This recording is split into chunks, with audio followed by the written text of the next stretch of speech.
Bună ziua, sunt Father Fabio. Contul meu de YouTube, sau mai bine zis canal. V-am promis că o să fac totul planul înclinat. Totul e permis de Seleș. Acum sper să vă placă și să dați like, internațiunea, tot. Dacă îl vedeți. Dacă nu, nu. Acum vă prezint.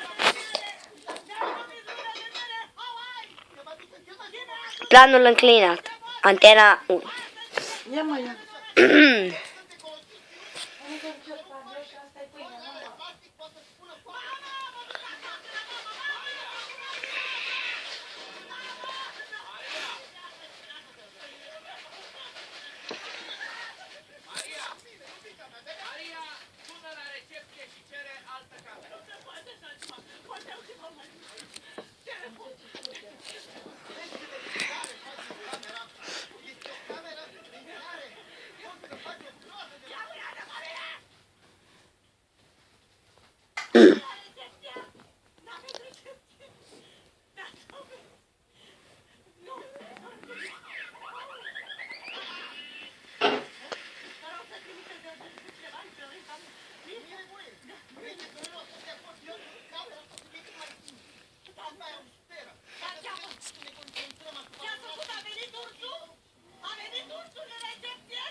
O să încheiem, fiindcă facem vorbe urâte.